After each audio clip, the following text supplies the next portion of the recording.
up. So starting in January 1st, the Wellness Incentive Program is reopening for 2018. And we're actually going to be paying you for attending events like this. So you can be paid for in person. If you come online to the event, you're going to have to email me something that you learned so that I know that you were there and you were present. But if you're in person in 2018 at many of these events, you'll actually receive wellness incentive credits for attending. And those events are going to be marked. I know. Yeah, nothing today. Just goodwill and good information. So those events will be marked, and the title will say, you know, X number of wellness incentive points, so that you'll know that you're getting credit for attending those. So today, and so just to let you know, in January we have a Tai Chi workshop already posted. It's January 16th and January 30th. That's worth 20 points. It's in the new Intercultural Center at 3225 Arch. The dates again are January 16th and January 30th. You do need to register in Career Pathway for that, and you will be paid to attend. So please take advantage of that. And what are those events? So it's January 16th and January 30th, and it's Tai Chi, which is a very gentle moving meditation. And we'll also talk about some ergonomics of being at your desk, standing, sitting, trying to move a little more gracefully so that we don't all end up collapsed like this. Okay. So I'm going to introduce Dan Catamuzzo. So he is the branch manager at the University City Credit Union, Franklin Federal Credit Union downstairs. And I'll let Dan kick us off. Thanks, Monica. Once again, I'm Dan Catamuzzo. If I haven't met you, please stop into the branch. We are located at 3200 Chestnut Street. We are a full-service financial institution, everything from a free savings, checking, to a commercial mortgage, to a regular mortgage with us. We are open 6 days a week, Monday through Wednesday, 9 to 5, Thursday, 9 to 6, Friday, 9 to 7, and Saturday, 9 to 2. There are specific offers found on your procurement website for Drexel staff. It's $100 in offers, and it's 0.25% off certain loan types. And you can find that on your procurement website, or you can stop into the branch and we can give you a copy. We are a full-service financial institution right here on campus. We're entering our 4th year for Drexel, so we're pretty large. We're a $1 billion organization, and we have about 80,000 members. So, and we do a lot of financial literacy for adults, children, and youth of today, and that's how we give back to the community. And in saying that, today's seminar is identity theft, and Beth is going to take the lead on that. I look forward to meeting you, and have a great holiday season. Thanks. Thank you, Dan. Well, good afternoon, everyone. My name is Beth Manley. I'm the Adult Financial Education Manager for the Franklin Federal Credit Union. I work out of our Community Education Department.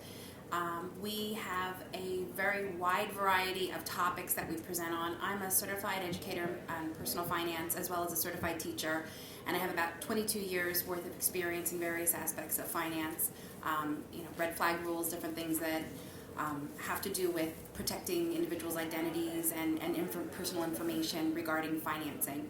So we're going to go through the presentation today, and I'm also going to share with you, because this is one of those topics that I kind of hold near and dear to my heart. So even as I update it on a regular basis, I'm constantly doing additional research through the resources that I have, and there's some really great resources if it's something you're interested in, as far as avoiding being a victim, or if you have in fact been a victim. There are a lot of different resources that are at your fingertips that may not even cost you anything, which is important. So we're going to talk about identity theft and fraud prevention today.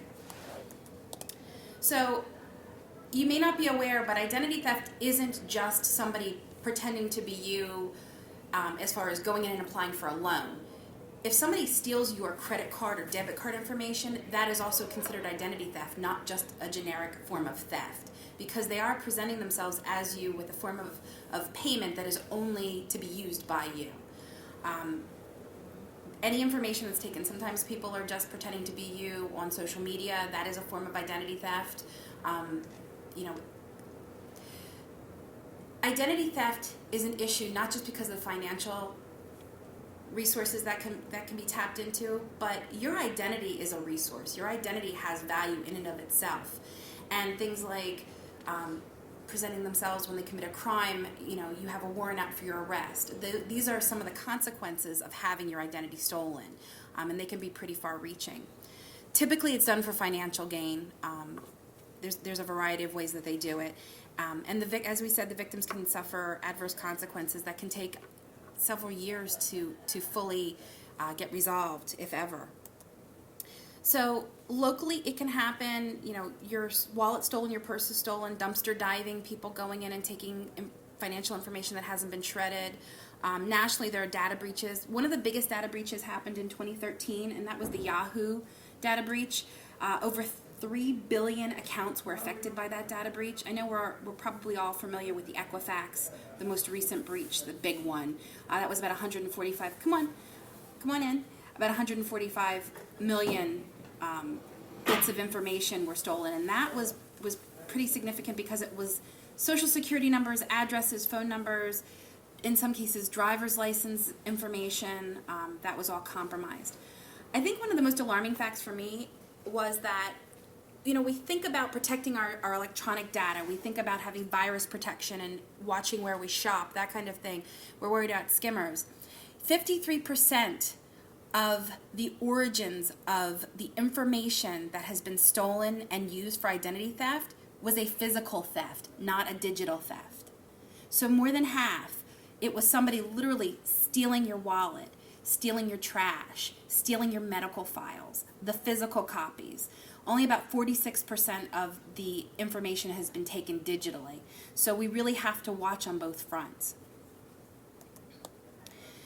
As we said before, ID thieves are not going to pay the debts that they run up. They're going to open accounts in your name. They're not going to pay the bills. You're going to be left holding the bag as far as that goes. A lot of times they'll open utility accounts if they get your information. They may go and get a cell phone. In some cases, they've gone and gotten mortgages and things like that. And one of the things you may not be aware of is that employers typically pull your credit during the employment process. So if you have an issue that you don't know about, if you're not reviewing your credit at least annually, there may be something out there that could affect you when you're shopping for a new job, or if you're looking to get involved in something that requires some kind of security clearance. Because that's what they pull your credit for, to make sure that you're not a security risk by having too much debt or being a bankruptcy risk. A lot of times if you have very, very poor credit, they worry if they're putting you in charge of money or anything of value, that there's a greater chance of risk of theft. So like if you work in banking, they're absolutely going to be, or securities or anything like that, they're absolutely going to be pulling your credit before they offer you any kind of employment. So what happens in that gray area when you give somebody like a boyfriend, girlfriend, a family member, one of your adult children, permission to use your debit card or your check one time? You give them your PIN number, and they think it's okay to then go and use it without your permission. And this is a really difficult situation to deal with, because it's fraud in that they did not have your permission at that time to use it, but you've really compromised your rights as a consumer by having given them that permission, by giving out your PIN number to somebody. So my recommendation is don't do it. If somebody needs your money, if somebody, go to the bank, give them the cash if you have the ability to do that. If somebody needs you to buy something on their credit card, do not give them your credit card for that one-time purchase. Make the purchase on their behalf. Because if it ever comes back, you are insured as a consumer with your bank and your credit union and your debit cards and your credit cards. You're protected. You have consumer rights if there's legitimate fraud. You find a purchase that's not legitimate, you go and you call the company, your financial institution, you file a claim with them, and usually within a very short period of time, that money is back in your account or that charge is off of your account. But if it comes back that the card was used by somebody who you knew, or that a PIN was used in a transaction, it really grays the water. And they may, and I've seen this happen, require you to file a police report against that friend or family member before they will even make any attempt at restitution.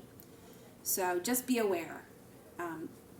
If you do have some kind of fraudulent activity, you should be notifying your financial institution within 2 business days of when you first notice the issue. If you lose your debit card, you lose your credit card, 2 days is usually the time frame when you know you're not going to be responsible for anything if it's legitimately fraudulent. Once you go past that 2 days, I've never seen this enforced, but the financial institution does have the right to make you liable for $50 worth of the fraudulent purchases. But again, I've never seen that, but you want to make sure that you're notifying your financial institution as quickly as possible. If it's a situation where you're not really looking electronically at your statements and you're waiting for the paper statement to come in, you have typically 2 billing cycles to notify them. So you have 60 days. So if you see something on your bank account that doesn't look right, or your credit card statement, and make sure you're reviewing them, especially during the holidays. There's a lot of scams going on right now. Make sure that you get to it as quickly as possible. The packet of information that I've given you all has in the back an identity theft guide. So if you are unfortunately a victim, it has all the steps that you would need to go through.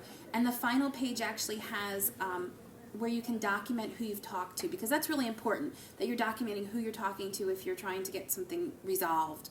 You know, who at your financial institution, you know, who as far as law enforcement you need to talk to depending on the amounts and how the situation unfolded. So be proactive. I know we get a lot of notices in the mail. Oh, if you open an account with this financial institution or you get this credit card, I'm going to give you $100. You just have to keep it open for 6 months, this and that. It gets very tempting. But you need to be monitoring these accounts, because if it's not an account you're using on a regular basis and you're not really looking over your statements, it can be used fraudulently and you're not going to be catching it right away, especially with multiple checking accounts. So we recommend that you do consolidate as much as you can so that you're being more vigilant and you're watching. Also, record all of the information on all of your cards and keep it in a safety deposit box or a safe somewhere. So if your wallet gets stolen, you're not trying to scramble. I mean, you're going to be panicked and upset enough. You're not trying to scramble to figure out who you need to call and what was missing. And also, don't carry everything with you. I know personally I try and pare down as much as I can. I've gone through and I basically carry my credit card, one debit card, and my ID with me. And I keep that with my phone, so it's something that I know I always have by my side. Don't carry your Social Security card with you. That's just asking for trouble. Don't carry credit cards that you're not using on a regular basis with you, because you might not notice that they're taken. We talk about top of wallet. The credit card that you use most often is going to be on the top of your wallet. It's going to be the one you grab first. So if you have several credit cards, if somebody's going to be stealing from your wallet, they're going to be taking the ones in the back because they know you're not using them as often, and they're less likely to get snagged, as you know, in a timely manner. Okay, talked about the fact that over half of the theft is physical theft. So make sure you keep your purse and your IDs and everything. Make sure that you keep it on you at all times. Don't leave your checkbook, your wallet, or anything visible in an unoccupied car. Don't give out any information over the phone. As I said before, this is a time of year when we're getting a lot of calls about fraudulent activity. Your credit card company or your bank is not going to call you and say, hey, we think there's some fraud. We need you to verify the card. That's not how these calls go. I know from our situation, you get an automated call, and if you answer as a person, it says, to verify any activity, please hit 1. And all you're verifying is the activity. You are not verifying the card the activity was done on, because we already have that card information. We already know who you are. If we're calling you on your cell phone number, we should already know who we're calling. If a person is actually calling you beyond maybe the last 4 digits of your Social Security number to make sure they're talking to the right person, or if you have a password that you've used with that particular financial institution, there shouldn't be any information that you need to give them. Now, if you're calling in, that's different. And also, if you're getting emails or any kind of information electronically, we don't contact you. I don't know of any financial institution that really contacts you to say, hey, there's fraud, call us back, via a text message. Now, I know a lot of them will verify a purchase. Like, you can set yourself up to verify purchases, American Express, Bank of America, but typically they won't say, hey, we're freezing your card, call us at this number right here.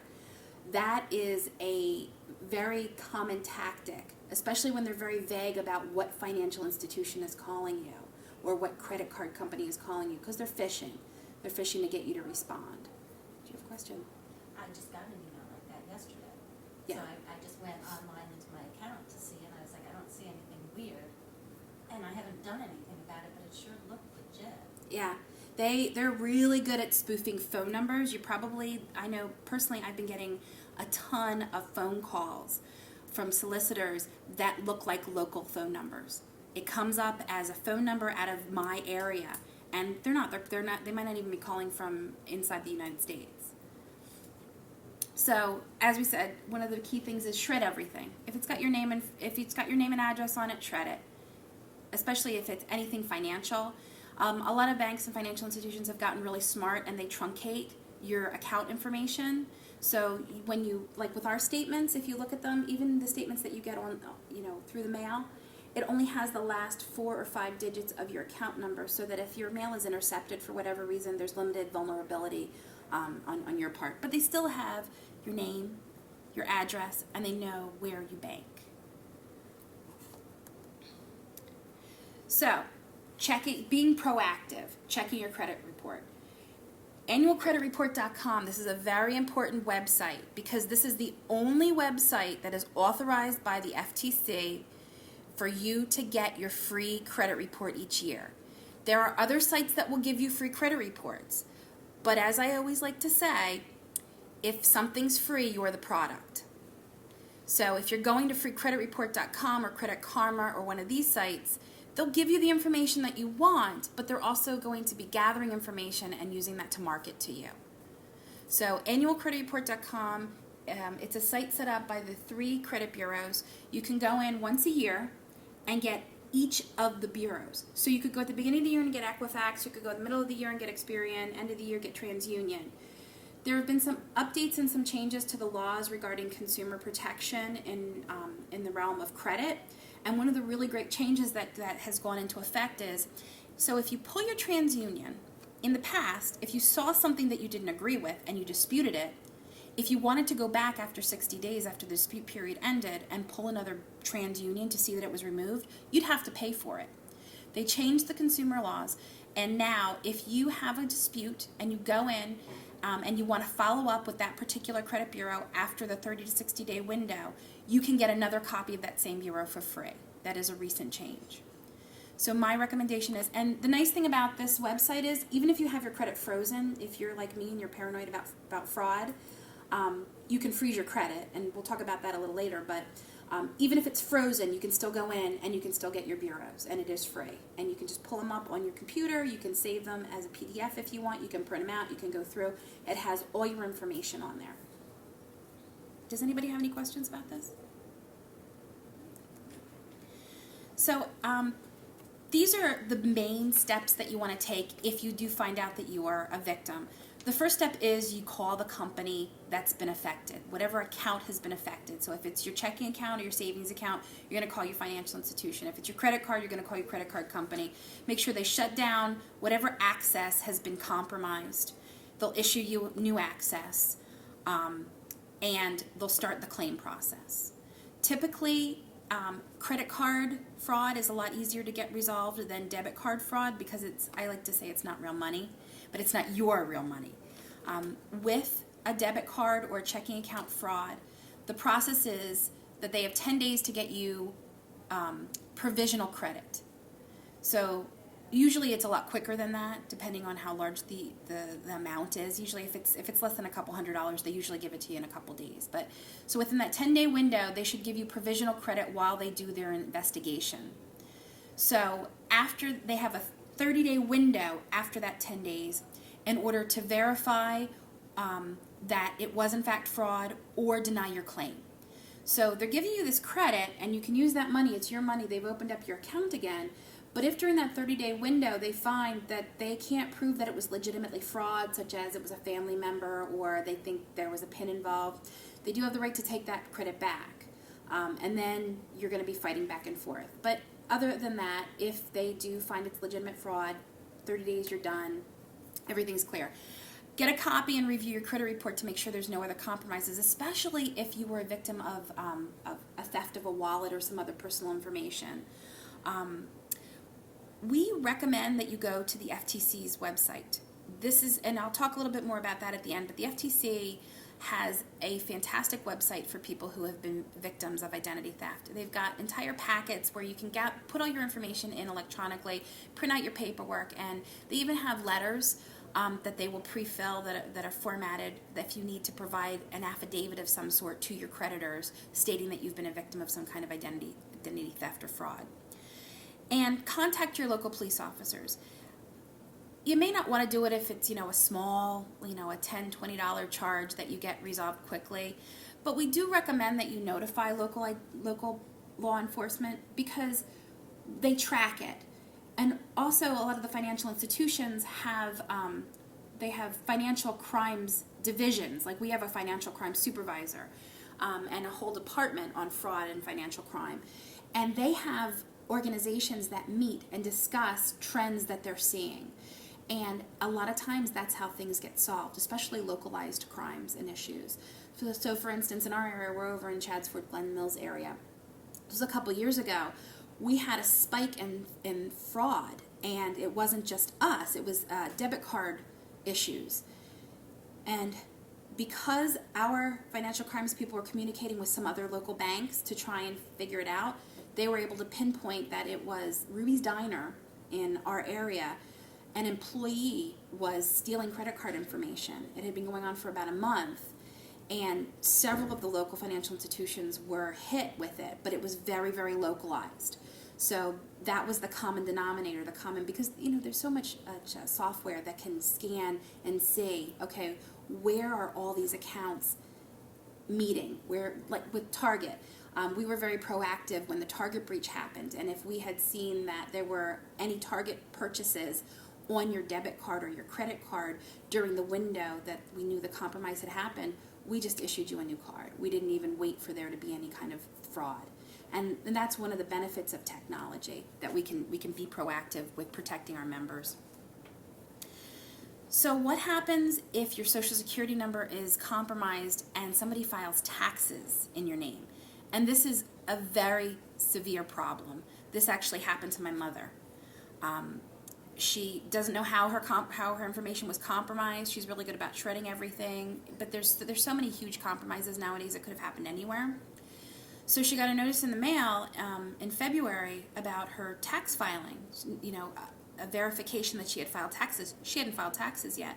So she panicked, she freaked out, she went to an accountant, she called the police, and somebody had fraudulently filed income tax in her name to try and basically steal her refund. So there are forms that you need to fill out. You need to go to the police with this and fill out a police report. And what that happens is that you get a PIN going forward for when you file your income tax. So file your income tax as quickly as possible. That's the best way to kind of head people off, so you basically get there first.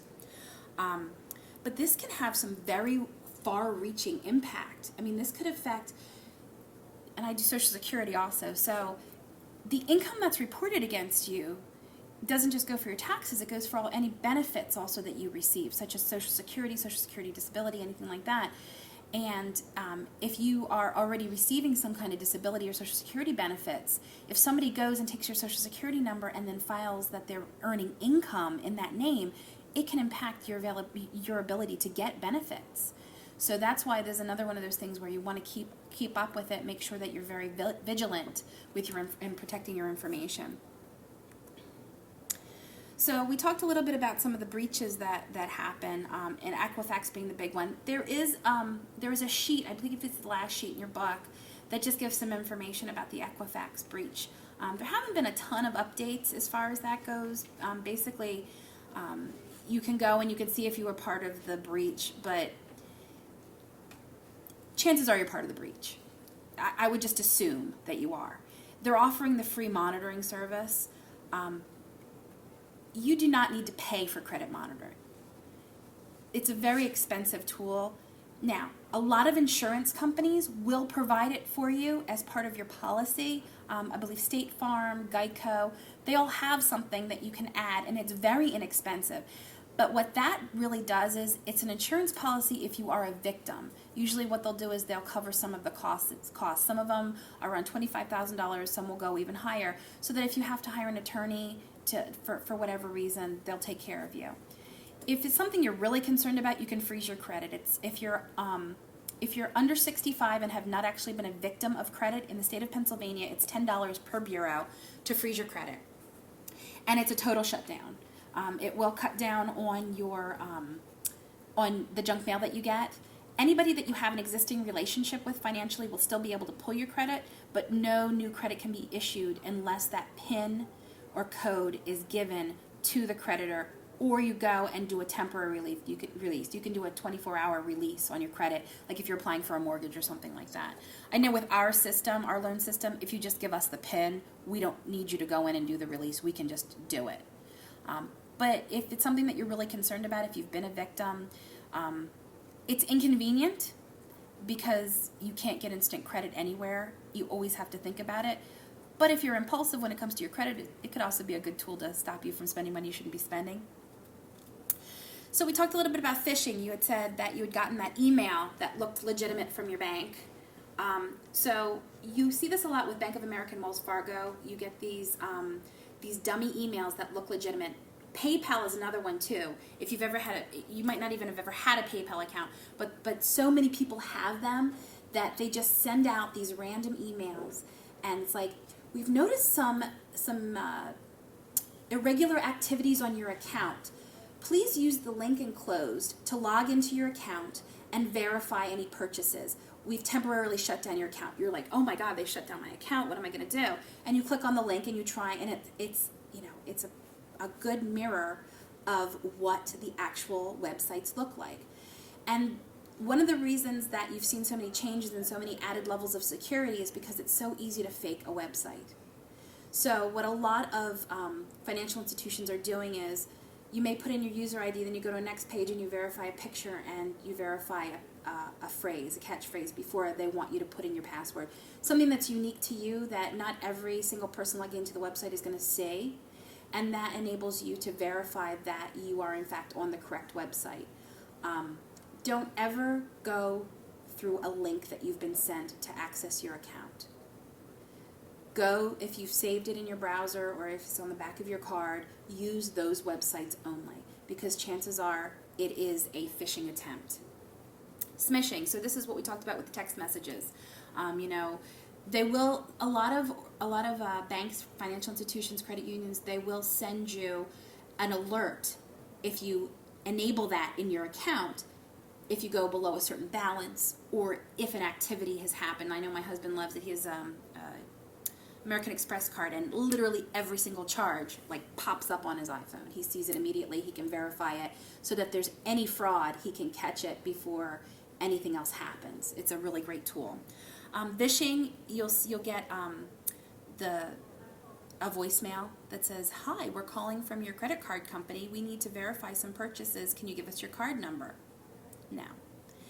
And then we talked a little bit about the spoofed phone numbers. That's been very huge in the past year and a half.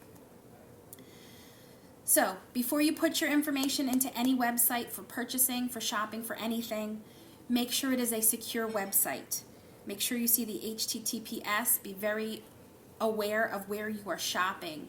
And there are so many websites that pop up this time of year that are bogus. I mean, if something looks too good to be true, if I'm shopping for something and it's within a couple dollars on every single website, and then I find it for half price at another website, I tend to question it. And you can look it up. You can go and do some search, put in the name of the website and type in scam in Google and see if anybody's complained about that website. You see this a lot with, if you've, not that anybody would do this, but if you've ever shopped for anything and that's a knockoff, that's an imitation, most of those websites are bogus. They are just going to take your money. Don't waste your time. If you think you're getting away with something, you're not. You're going to be robbed, basically. So Wi-Fi. Do not shop. Do not access your personal information in any way, shape, or form. So don't put in any passwords or anything like that if you are on an open, free Wi-Fi spot, because anybody can access that information. My husband's in IT, and I love when he used to tell me the stories. He'd go to hotels and conferences and things like that, and everybody in the hotel would be using the Wi-Fi in their hotel rooms, and he would just be on his computer looking at what everybody else was seeing because they weren't using VPN tokens, which is a way to protect yourself, and I'll talk about that in a moment. But if you're shopping at Starbucks using their free Wi-Fi, you might as well just wave your credit card out in the open, because anybody with a little bit of knowledge is going to be able to take that information off of whatever device you're using, because it's an open network. And of course, use hard to guess passwords. The recommendation is to not just use a single word, but to actually use a phrase, because it might be easier for you to remember. And then it can be a little bit longer. And then to turn around and change some of the letters with symbols. So like if you have an I in the phrase, use an exclamation point instead of the I. Use the @ symbol instead of an A. So this way you can have a complex, difficult to hack password, but it's going to be something that you can remember. Because I don't know about you, but I have so many darn passwords to remember, and it's getting a little ridiculous. And they recommend that you don't reuse the same passwords, because if one of your passwords gets hacked, then that person has access to basically your life. You know, if your Facebook gets hacked and that's the password that you use for your bank account, well, then you're going to have bigger issues.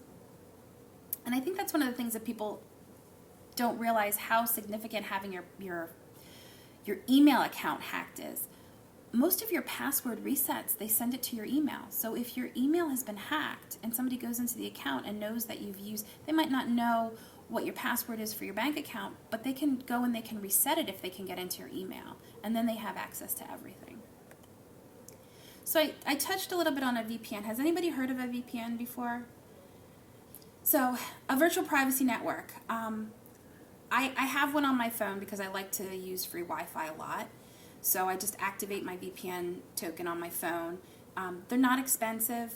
Nowadays you can, I think the one that I have it's like $35 a year, and we can use it on up to 5 devices. Do your research. There's a lot of information out there on different tech websites about what's a good one to use. But basically what it does is, instead of sitting there and waving your credit card in the middle of everybody, it's like you have a blanket over top of you. You know, nobody can, if your information ever does get intercepted in any way, it's encrypted. It's one of the best ways to make sure that you're protecting whatever information is going, to the websites that you're using, or information that's coming from the websites. So two-factor or multi-factor authentication is another one, and we touched on this a little bit. So if you're logging in, typically you have your password and you've got your username. If there's an added step, so the best way to illustrate this is your debit card. Using an ATM is multi-factor because you've got your card, which is something physical to access the account, and then you also have a PIN, which is your code in order to get in, to use the account. So, fingerprints, I don't know of anybody who's using retina scans nowadays, at this point. That's kind of expensive technology. But security tokens, a lot of your work computers and things like that, you might have a security token that you have to use. Voice recognition, passwords, PIN, security questions are a big one. An image that you might have to match up. So, security questions are the most common. With our website, you put in your username and your password, and then it asks you for a security question to verify that you are in fact the person that you say you are. So what if you are an oversharer? Somebody who puts everything on social media? Well, you put yourself at risk. I go crazy when I see these 20 things about me lists on Facebook, because I guarantee you at least 2 of those questions are an answer to a security question. Oh, what city were you born in? Where do you vacation? Who was your best friend growing up? What was your first pet's name? These are all very common security questions. So be very careful about what you share. Be very careful who you have able to view your information on Facebook or other social media. I like to say it's a no-brainer, although my mother does this, it's a no-brainer to not have your birthday be your PIN. But what if it's your child's birthday? What if it's your anniversary? Well, do you have that on Facebook? I mean, a lot of people do. They have that information available on Facebook. And friends of friends, if they can look at that information, they might be monitoring it, looking to see. I never ever post in real time when you're on vacation, because that is just an invitation to have your house robbed. I know it's tempting, you know, you're on the beach and you want to take a picture and have everybody see and be bragging, but yeah, just wait till you get home and then just, hey, look at where we went. So let's talk a little bit about skimmers and scammers. Skimmers have been huge within the past 5 or 6 years, as far as they're a quick way for thieves to get a lot of information very cheaply. These skimmers, they go over the card reader on an ATM or any kind of machine that takes a card. It could be on a vending machine, it could be on the gas pump, anything like that. They're even getting to the point now where they can put in a piece that'll use Bluetooth technology to read the information. These are readily available online. They're not very expensive. You can buy them for about $100 because they're used for legitimate purposes. You know, hotels, when they create the cards, when they read the cards for your room keys and things like that. Gift cards, if you are a business who creates gift cards. You know, this is the kind of technology that you're going to be using. So typically, there's 2 pieces to it. You have the skimmer, and then you have the camera and the little pinhole camera. So with non-chip technology, you need to get that pin. You need to get what's off of the magnetic strip. That's what compromises you, the magnetic strip, and that's why we're trying very hard to move to only chip technology. But it's very expensive, so merchants are a little leery to say, oh yeah, sure, we'll pay for a new chip. We'll pay for a chip card reader. You know, we just spent a few $100s on this, so that's fine. We'll do it. And the way that they're actually pushing the movement to chip technology is that the credit card companies and the banks are saying, if you don't have the updated technology and you have fraud, you're going to be responsible for it. We're not going to insure you. We're not going to guarantee that you're going to get your money back. You're out. So that's why it's been slow in adoption. So what I always do personally is if I'm going up, I jiggle it a little bit. It's not foolproof, especially with things that can go inside the scanner. But if you jiggle it and it comes off, well then you know, don't put your card in there, call the police. You potentially avoided being a victim. So we had, as an institution, we had a skimming issue back in May, and this is just a little news about that.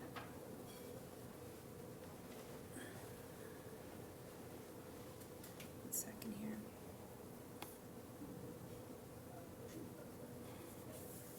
Have you ever looked for a hotel online? Sorry about that. Did you notice that there are so many I had gone through and I prices had for the exact updated same this, but it still Trivago plays does the work commercial. for you and instantly compares the prices of over 600,000 hotels from over 200 Do we different have websites. volume that we can Instead turn of up? searching for hours or There is spending no too much, Trivago makes it easy for you to find the ideal hotel for the best price. Trivago shows you all the So different prices. the person who's going to be for the exact presenting is our same financial and crimes that's how you can be sure that you supervisor, find and your he's ideal also a police hotel officer, for the best price. and he is going Hotel to go through and Trivago. talk about. New at 5, police in Delaware County are trying to track down at least 2 alleged thieves who have been targeting ATMs. Skimmers were found on 2 Franklin Mint Federal Credit Union ATMs, one on State Street in Media, the other at the Brandywine Mills Shopping Center in Glen Mills. Action News reporter Gray Hall live outside the credit union headquarters in Broomall with more on that investigation. Good evening, Gray. Good evening to you, Monica. Experts tell me this crime is quick and easy, and the devices used in this crime can Okay, actually be I'm gonna purchased stop this. online. Now, red flags went up for the Federal Credit Union when members alerted them about suspicious activity on their We accounts. lost the whole They thing. had that. Basically what happened was, and if you, I can't show you the picture, but it was a 15-year-old kid. He was part of a ring, an organized crime ring out of Romania. He was a Romanian national. Came here illegally, had family in the country, and he and a friend of his. Oops. I got it. No problem. So he and a friend of his, over the course of 36 hours, by putting skimmers on 2 different ATMs, were able to take $80,000. They could have taken about $250,000. That's what we estimate that they had access to. But we were able to, basically, we found the information, we found the skimmers in time so that more cards were not compromised, and we were able to halt additional charges that were happening. He was discovered because he had a huge social media presence, and he was bragging online about how much money he took because he's a 15-year-old kid. But this is just a illustration of how easy it is for these criminals to use this technology to steal. I mean, $80,000 in 36 hours is not a bad haul if you think about it. But he was caught, thankfully. I don't have any additional updates beyond the fact that he was caught. But it's kind of shocking to see. And young people are being targeted for a lot of the scams too. Card cracking is a huge one. They're targeting high school kids, and they're targeting college kids mostly because they're less savvy about the consequences of breaking the law. So they go on social media and they advertise with fans of cash and basically say, hey, I just made a couple $1,000s. It's super easy. You just have to have a checking account. What they do is they give bogus checks to these kids. They have them deposit it. If the checks are below a certain amount of money, they're not put on hold for very long. And it can take up to 10 days for a check to actually come back as bad. So they cash the check. They go in the bank or credit union the next day and get the cash out. They give part of it to the other person who's gave them the check. They keep the other portion of it for themselves. Well, the check comes back as bad in a couple days, and they don't realize they're on the hook for the whole amount, and they're part of the scam. So they're not a victim of fraud. They're guilty of fraud at that point. And then there's additional fees. And this can have some really long-lasting consequences because unlike a bad debt with a creditor, like a traditional creditor, where after 7 years, of inactivity, it typically falls off your credit bureau, that doesn't happen with a checking account. If you go bad with a bank or a credit union, you can't open another checking account until that's resolved. And there's really no timeline for that.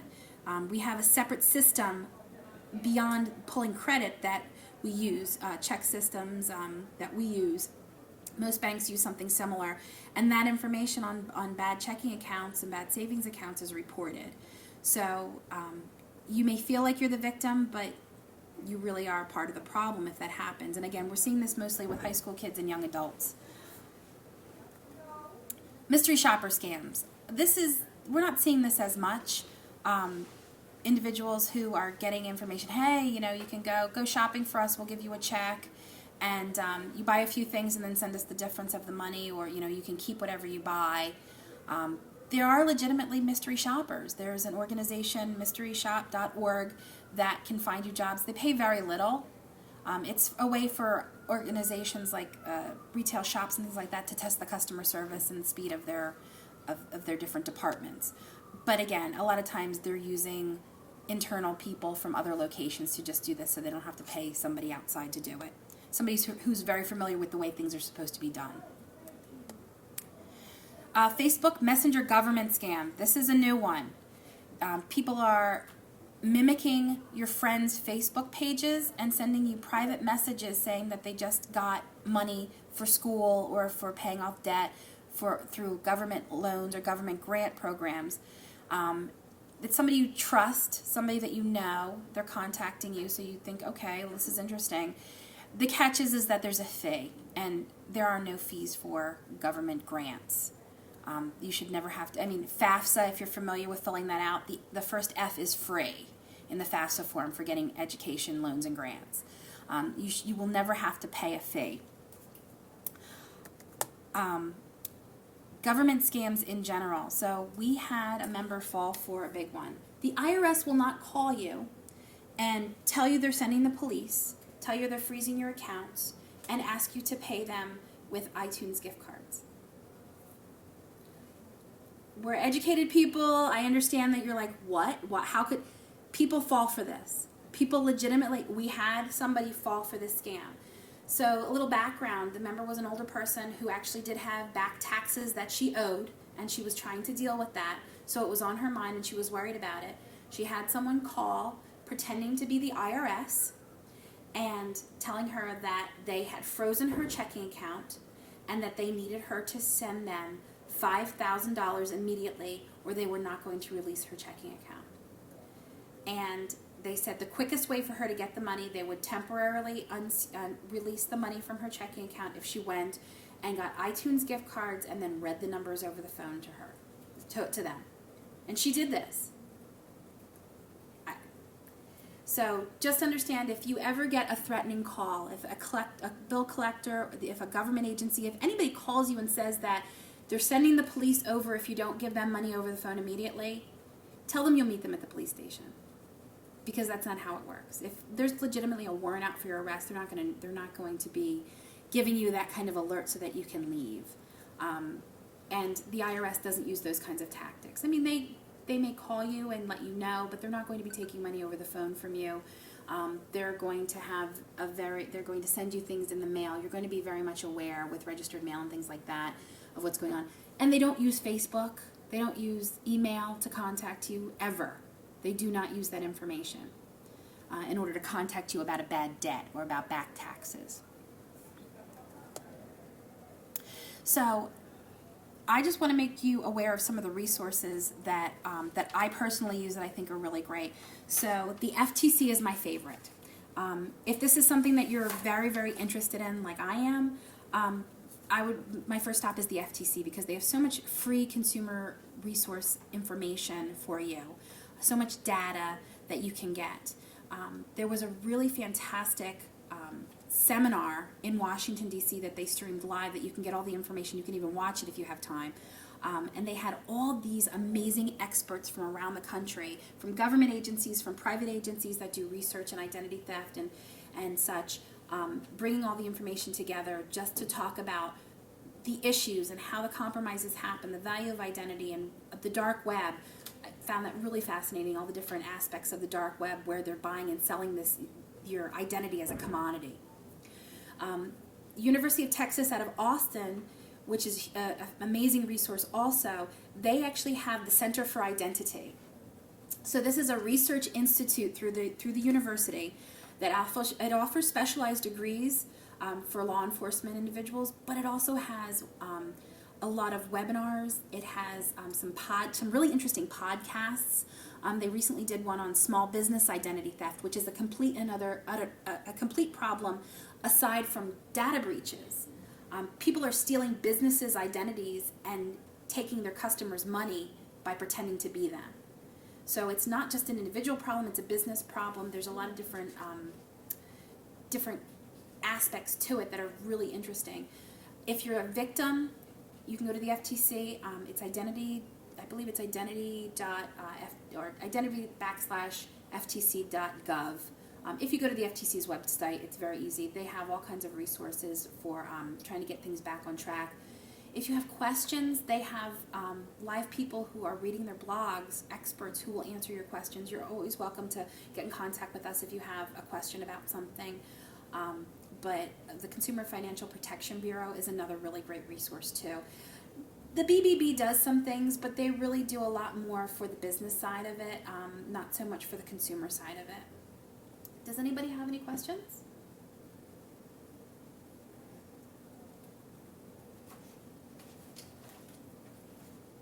Good? We're good. Well, thank you so much for your time. I hope that, so just off, has anybody here had any issues with identity theft? Do you mind sharing? Someone has used my name and address to set up an Etsy or an eBay account and is selling things under my name. Interesting. Yeah.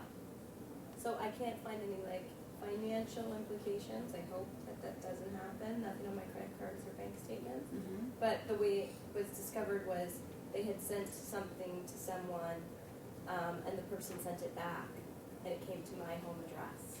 So let me tell you what probably is happening.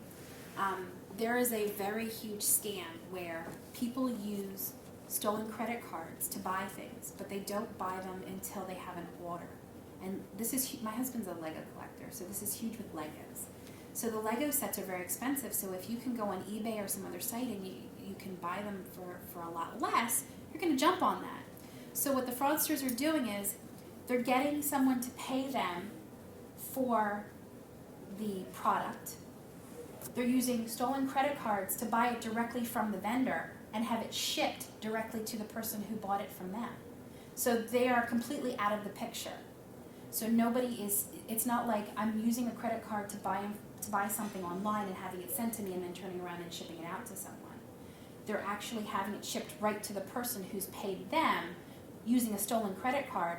So they may sell it for half of the actual value, but it doesn't matter because they never use their own finances to buy it. So that's huge for a lot of very high and in demand products and things like that can be easily purchased online. So people are buying it from the secondary source thinking, oh, I got a great deal. And they're usually getting the item, but it's being sent directly from Lego or from whatever company they've bought it from. So I wouldn't be surprised if that was the catch, if that's why they were using it. Now, have you contacted eBay at all about it? Mm-hmm. And what did they say? They said I had to file a report with the FTC and a police report. So I've done those two things, and now I have to contact eBay again, which is painful because they have about a 45-minute wait time. And send them that information, like a copy of both reports, and then they'll look into the account further. And they're probably very slow to react because they're probably making money off of the account. Right, they probably ultimately don't really care. Yeah, as I said, my mother had been a victim of identity theft in two different ways. The first way that she found was somebody filed income tax against her social security number. The second way was she got a collections call from Comcast about an overdue bill out of Philadelphia. My mother has always lived in the same town, and she's literally always had Comcast. And she's like, you guys didn't think it was a little strange that I had two accounts? One was being paid perfectly, never changed addresses, and then all of a sudden I had this other account? So, they very quickly resolved it for her. But the fact that they were so negligent and not spotting any kind of duplication and questioning it in any way really kind of raises some red flags as to business practices. I was wondering about that for like your credit report to utilities or Comcast or like a new phone contract. Do those show up on your credit report? They only show up when they go bad. They will show up as an inquiry. So you really want to be aware when you're pulling your credit report, it's a very important area to look at. The very back pages shows 2 years worth of inquiries. So it's anybody who as a creditor is looking at your credit report to potentially give you new credit or open accounts for you. So if you see a rash of inquiries and you're not shopping, like you see 4 or 5 different utility companies, or you see 4 or 5 different car companies or banks or something like that, that's a huge red flag. And now, as far as your credit bureau goes, you can put a warning on your credit bureau as opposed to a freeze. So you can have, they're usually a shorter term, and what you do is you just say, I'm potentially a victim of identity theft. You need to call this phone number, and give them your cell phone number before issuing any credit. Any responsible creditor is going to call that number and verify, even if it's a matter of, and I've done this before when I was in the branches, you're sitting there, you pick up the phone, and the person across the desk from you answers the phone. You have to go through that step. If they're not doing that, then they're dropping the ball somewhere.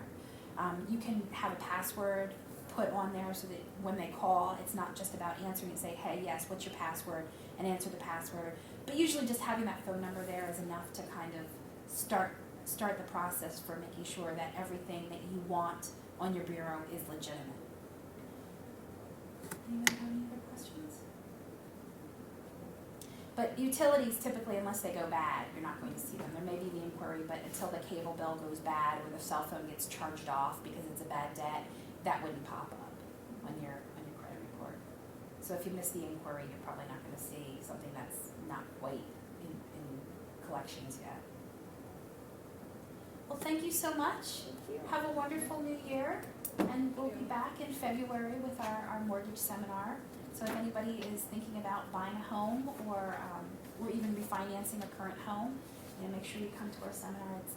It's taught by Marty Burke, who is to say he is an expert when it comes to mortgages would be an understatement. He's definitely my go-to person if I have any questions, and I have some basic knowledge. So, but thank you very much for your time and have a great day. Thank you.